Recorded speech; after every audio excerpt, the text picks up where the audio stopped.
Vamos con la siguiente participante, la señora Rojas Rivero. Adriana Rojas Rivero, que es una destacada abogada costarricense especializada en el consumo financiero y protección de los derechos de los consumidores bancarios y financieros. Su formación profesional incluye una licenciatura en Derecho y una especialización en Derecho del Consumo Financiero, disciplinas desde las cuales ha desarrollado más de 3 décadas de experiencia en litigios y asesoría jurídica en esta materia. Es presidenta y fundadora de la Asociación de Protección y Defensa del Consumidor, APRODECO, organización con reconocimiento nacional que promueve la defensa de las personas frente a las prácticas abusivas del sistema financiero y busca equilibrar las relaciones entre consumidores y entidades bancarias. A lo largo de su trayectoria, Adriana Rojas Rivero ha liderado iniciativas para salvaguardar los derechos de los consumidores en procesos judiciales, especialmente en casos de sobreendeudamiento, cobros indebidos y prácticas financieras desproporcionadas. Ha participado de manera activa en foros, seminarios y conversatorios sobre el derecho del consumo financiero, así como en espacios mediáticos donde se ha expuesto análisis y propuestas para fortalecer la protección de las personas frente a entidades financieras. Su compromiso con la educación financiera se ha hecho evidente mediante la publicación de artículos especializados, la participación en discusiones públicas sobre las políticas de protección al consumidor y su defensa de la creación de mecanismos institucionales robustos para garantizar una tutela efectiva de la ciudadanía frente a los abusos crediticios. Adriana Rojas Rivero se distingue por su enfoque técnico, su defensa constante de la equidad en la relación financiera y su aporte al desarrollo de una cultura jurídica que prioriza la justicia y la protección de los sectores más vulnerables del sistema económico. Adelante.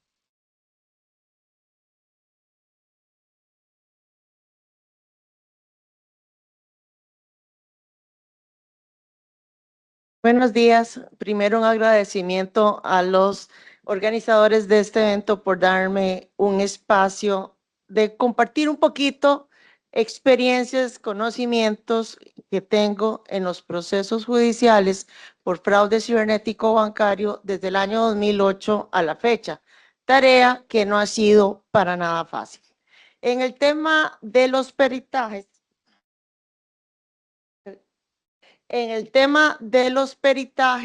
lo primero que tenemos que lograr identificar es que hubo una sustitución de identidad virtual en la gestión en línea o el servicio en línea de la entidad bancaria o de la entidad financiera. ¿Por qué? Porque para todos los efectos del banco, al haberse utilizado su usuario, su contraseña y el one-time password, código de única verificación o clave dinámica, bingo, token virtual, token físico o como le quieran denominar a la tecnología del caso en concreto, para el banco, quien realizó todas esas transferencias de dinero es el cliente. Entonces, la primera tarea, la primera dificultad es lograr determinar que no fue el cliente, que fue un impostor, que hubo sustitución de identidad virtual. Tenemos que para el año 2022, 2023, incluso 2021, se perdieron en las cuentas bancarias de los costarricenses entre 20 y 23 millones de dólares por año. No son cifras pequeñas. Estamos hablando de mucho dinero. Yo siempre he dicho que para poder defender a toda la población que ha perdido esta cantidad de dinero, requerimos todos los abogados de Costa Rica, Centroamérica, y no llegamos, no damos abasto. Estamos hablando de mucho dinero perdido en cuentas bancarias, tarjetas de débito y tarjetas de crédito.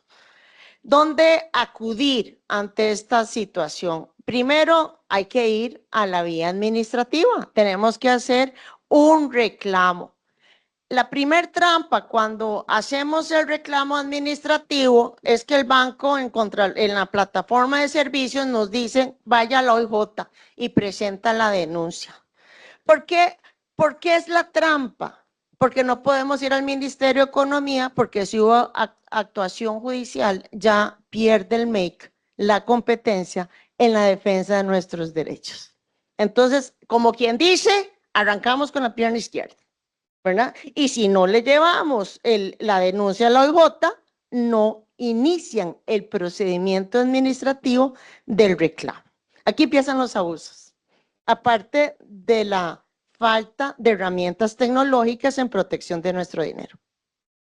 Cuando tenemos cuentas bancarias, tarjetas de débito y tarjetas de débito con seguros, no podemos obtener estos seguros de forma individual. Sería muy feliz con una libertad de elección poder ir a una entidad aseguradora, un agente de seguros y comprar mi seguro. Que si tengo una cuenta bancaria en el Banco Nacional, una en Promérica, una en la FICE, poder tener un seguro que me cubra todo. Pero resulta que ni siquiera en la misma entidad bancaria tengo la posibilidad de elegir, ni siquiera para todos los servicios de la misma entidad. Un seguro para la tarjeta de débito, un seguro para la tarjeta de crédito, un seguro para la cuenta bancaria y un seguro para los sobres, certificados y ahorros. Y todos colectivos adquiridos en la correduría de seguros del banco en las modalidades que hayan ellos convenido con la entidad aseguradora. Entonces, nunca llegamos a obtener este contrato colectivo adquirido entre el banco y la entidad aseguradora. Desconocemos totalmente cuáles son las condiciones y cuando hacemos el reclamo nos dicen el siniestro fue robo, estafa y pérdida del dinero. O de la tarjeta de crédito o débito. Y lo que usted tuvo fue un fraude, no está incluido. Me voy yo a donde los penalistas, al no ser penalista, ¿cuál es la diferencia entre un fraude y una estafa? Y me dicen que son sinónimos. Entonces nos están agarrando, como quien dice, de tontitos, ¿verdad? Ya de por sí, ya nos robaron el dinero en la cuenta, ya nos robaron el dinero de la tarjeta y nos dicen que no cubre por términos técnicos penales que no tienen relación alguna con el seguro, con el servicio financiero. Estamos hablando de sustitución de identidad virtual. Si es fraude, si es estafa, eso es indiferente. El siniestro es que una persona entró con mi identidad virtual y me robó mi dinero. Entonces, empecemos por ponerle nombre a las cosas como tienen que ser, en lugar de tecnicismos para que las aseguradoras terminen sin pagarnos el dinero perdido. Cuando hablamos de clonación de tarjetas, especialmente el Banco BAC nos dice, eso no es posible porque acabamos de implementar hace unos años ya la seguridad en los chips. Bueno, seguridad en los chips, usted y toda su familia. Yo tengo casos en Aprodeco todos los años, todo el tiempo, de clonación de tarjetas del BAC. Y pedimos la indemnización de daños y perjuicios, demostramos que la persona está en Costa Rica, que la tarjeta fue utilizada en datáfono físico local comercial y que el señor tenía la tarjeta en su billetera cuando los hechos fueron realizados. De tal suerte que tenemos que seguir en esta lucha día a día, porque de lo contrario no recuperamos el dinero.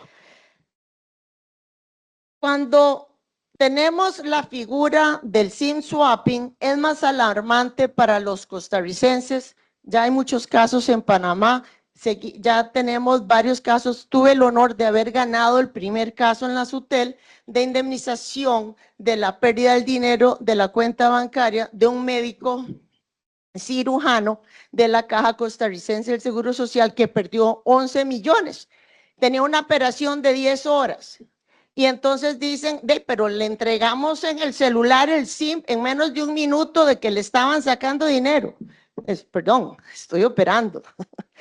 Un médico está operando y está viendo el celular. Bueno, ya pobre paciente. No, él tiene que estar operando en lo suyo. Cuando él sale de la operación, ya le habían quitado 11 millones de colones. No había recibido una llamada telefónica, no había tratado de intentar de entrar a las entidades bancarias por medio de buscadores del Google o como lo quieren llamar, no había recibido un link, estaba operando. ¿Qué pasó? le clonaron el SIM del celular. No se dio cuenta porque no está pendiente de su teléfono y pudieron tener acceso a todo lo que está abierto en el celular. ¿Qué tenemos abierto? El EDUS, el Facebook, el correo electrónico, banca móvil, entonces el SIM, los mensajes SIM. Entonces le mandaron entran en banca móvil y ponen olvida mi clave y le mandan la clave al correo electrónico que lo está viendo el delincuente porque tiene el SIM abierto, sin clonado. Entonces, le mandan el one time password, el código de única verificación al correo electrónico o al SIM y lo están accesando. Con eso cambian la clave, entran a las cuentas y sacan el dinero. Tenemos el Trapito Dominguear La Sutel, es la única institución pública con facultades de indemnizar daños y perjuicios al consumidor afectado por un problema en la telefonía móvil. Y conste que la telefonía móvil no era cuenta bancaria, que ellos lo que decían eso yo no soy cuenta bancaria, yo no soy banco. Sí, pero por medio suyo sacaron el dinero de los bancos. Y ahí la responsabilidad es suya como operador de telecomunicaciones. En mi teoría del caso, como dicen algunos colegas y profesores, amigos queridos, y la SUTEL nos dio la razón. Respecto a los peritos de ciberseguridad bancaria, tenemos problemas. ¿Por qué? Una persona pierde 1 millón de colones, pierde 700,000 colones y el perito me cuesta 2,5 millones de colones. Arrancamos con el pie izquierdo, ¿verdad? Los peritos no son baratos. Entonces, si una persona pierde 7 millones, 10 millones en adelante, persona, empresa, asociación, cooperativa, ahí vale la pena tener una prueba, hacer el esfuerzo económico para obtener un perito en ciberseguridad bancaria. De lo contrario, pues hay en APRODECO, en la Asociación Pro Defensa del Consumidor Financiero, les decimos, le va a salir muy caro, ¿verdad? 2,5 millones, un perito, ¿verdad? Que algunos son de $1,000, sí. Tenemos el problema de la vía judicial. Casi no hay peritos en ciberseguridad, hay peritos ingenieros en sistemas y cuando hacen las preguntas responden desde la perspectiva de ingeniero en sistemas, no siendo especialistas en ciberseguridad. Eso es como ir a hacerse un Papa Nicolau de un médico general. Ocupo el especialista, ¿verdad? Necesito ir a la persona que sabe en esas preguntas. En el Poder Judicial son más baratos, pero especialista en ciberseguridad se nos van hasta 3 años sin encontrar. Y el cliente pues se desespera en el transcurso del tiempo. Cuando tenemos peritos privados, ya estamos desde la perspectiva que estamos en un caso con una cuantía importante suficiente para recomendarle al consumidor bancario, busque un perito y si no, buscamos por usted. Cuando le hacemos las preguntas a ese perito, las preguntas no es que hay que diseñarlas en el momento del juicio cuando vamos a interrogatorio, es antes, es cuando vamos a hacer esa investigación con la finalidad de determinar si vale la pena ir a la vía judicial a reclamar por esos derechos. La primera pregunta, ¿cumplen con la normativa técnica? Hay normativa técnica, está la técnica del Banco Central, la normativa técnica transferencia SIMPE, no la puse porque se me ponía en la letra muy pequeña, pero está la normativa de transferencia SIMPE, ya SIMPE móvil o solo SIMPE, del Banco Central de Costa Rica, tenemos la normativa 524 de CONACYF y tenemos normativa internacional y tenemos la ISO. Aquí les puse los nombres en donde la pregunta al perito es el banco, la cooperativa, la mutual, en donde la persona perdió el dinero, cumple con la normativa. ¿Cuáles son los hallazgos? Sí, parcialmente. Es la respuesta normal. La normativa no se cumple en su totalidad en nuestro sistema financiero nacional. Y eso lo indican las auditorías por escrito. Cuando tenemos un perito privado, tiene la limitación de que se apersona a la entidad financiera a hacer un interrogatorio para verificar precisamente sobre cuál es la bitácora de movimientos del día de los hechos, todo el checklist, las auditorías y demás. Y hay muy poco respaldo de respuesta. Son pocos los que responden, por no decir casi nulo. Entonces, lo que hay que demostrarle al juez es que se pidió hasta el cansancio. Se hizo de todos los esfuerzos para obtener esa información, para demostrarle al juez que esa información no la obtuvimos y solicitarla en la vía judicial para que el perito realice su peritaje. Que el perito realice su investigación sin la información del Departamento de Seguridad de la entidad bancaria, sin las bitácoras, sin el informe del organismo de investigación judicial que también nos puede ayudar a obtener esta información, es mejor no ir, porque sería una cita ciegas, porque el perito no puede hacer una investigación sin acceso a los documentos de movimientos electrónicos que se dieron el día que se perdió el dinero. En la bitácora les estoy poniendo lo que casi siempre sale. El primer movimiento que sale en las bitácoras comúnmente en todos los casos, olvidó su clave. Aquí se inicia. ¿Y por qué en banca móvil? Porque es más fácil accesar, porque no tiene tanta herramienta de ciberseguridad como la tiene las transferencias simple. No tenemos firma digital, no tenemos el token físico, porque el celular no permite introducir ese tipo de herramientas. Entonces, como quien dice, tenemos una protección. Yo les digo a los jueces, tenemos una tapia de 5 metros con electricidad al frente, con el patio con alambres de púa, ¿verdad? Entran por el patio trasero, entran por atrás. Entonces, olvida la clave de banca móvil, ya tienen acceso al correo electrónico por SIM swapping o porque le clonaron, porque tenemos la pésima costumbre de ligar a las cuentas bancarias un correo electrónico gratuito, Gmail, Yahoo, Hotmail. Yo hice un ejercicio con estudiantes de Ingeniería en Sistemas y les dije, clónenme un Gmail, duraron menos de 30 minutos. Y ese es el que ponemos de herramientas de ciberseguridad ligado a las cuentas bancarias.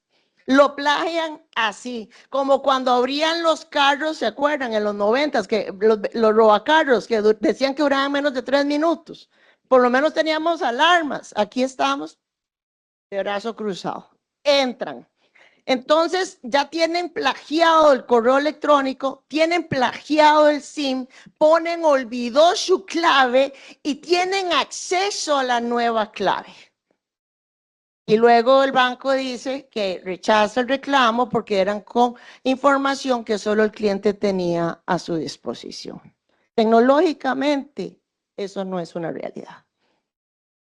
Entonces luego viene de olvidó su clave, deshabilitan el token. Ojo, aquí ya siendo abogados necesitamos el perito a la par. ¿Qué es eso de deshabilitar el token? ¿Cómo se hace eso? ¿Verdad? El perito es el que tiene que decir si se cumplió la norma técnica de seguridad para que eso pasara o para que impedir que eso pasara. Porque lo primero que nos quitan es el token virtual, el token físico, la clave dinámica, el bingo, póngale el nombre que quiera. Nos los quitaron, ya nos clonaron el correo electrónico, nos clonaron el SIM y nos deshabilitaron el sistema de seguridad. Como quien dice, ya si intentamos entrar para bloquear, ya está bloqueado, ya no tenemos, nos sale bloqueado, ya no tenemos acceso. El delincuente sí, está haciendo fiesta. El que no tiene acceso es el cliente, el consumidor. Luego habilitan los nuevos, que son los que ellos manejan y controlan, y cambian el límite diario. Y aquí es donde hablamos del apetito de riesgo. Y el apetito de riesgo depende de cada persona física o jurídica, si quiere hacer transferencias electrónicas por 100,000 diarios, 500,000 diarios, 1,000,000 diarios, si es una empresa, 50 millones diarios. Eso ya depende del apetito de riesgo de cada consumidor bancario. Ellos duran microsegundos en cambiar el límite de riesgo, nuestro apetito de riesgo, a los montos máximos. Luego viene, ya terminé. Bueno, yo estaba empezando. Viene agregación de cuentas favoritas y transferencias de fondo. ¿Qué vemos elementos? Un minuto para terminar. ¿Estás de acuerdo? ¿Qué dicen? Gracias. ¿Qué vemos en las transferencias típicamente? Se dan en la madrugada, las 12 de la noche, 36 minutos, 12 de la noche, 51 minutos, pero resulta que la normativa técnica dice que no se pueden hacer durante horas del sueño. Y entonces ahí vemos que la normativa técnica se cumple parcialmente, ¿cierto? Y esto es típico, por eso es que no nos da la bitácora, completamente típico. Llaman por teléfono, lloran y piden el bloqueo de cuentas a la entidad bancaria y la señora que atiende bloquean cuentas, pero deja abiertos otros canales. Bloqueó SIMPE, pero dejó abierto SIMPE móvil. Bloqueó SIMPE móvil, pero dejó abierto SIMPE. Bloqueó SIMPE móvil o SIMPE y dejó abierta la tarjeta de débito, la tarjeta de crédito. Y por los diferentes canales sale el dinero después de haber llamado y pedido ayuda al banco, pidiendo el bloqueo de cuentas bancarias. Y dicen, pero es que usted entregó su clave, por eso es que no le podemos pagar. Preguntas. ¿Se puede clonar la página del banco? Bueno, la normativa técnica dice que no. Ah, cumplimiento parcial. Hello, Banco Costa Rica, ¿dónde estás? Se pueden realizar 2 o 3 transferencias en el mismo minuto, en el mismo segundo y mismo microsegundo. La norma técnica dice que no, y yo tengo en ciberseguridad, en cibercrimen organizado, muchos casos que en el mismo minuto, mismo segundo y mismo microsegundo se dieron transferencias de dinero a personas diferentes, en bancos diferentes, con números de cuentas diferentes. Así que no podemos permitir que nos digan que nos rechazan los reclamos porque dimos información confidencial, y me voy para que no me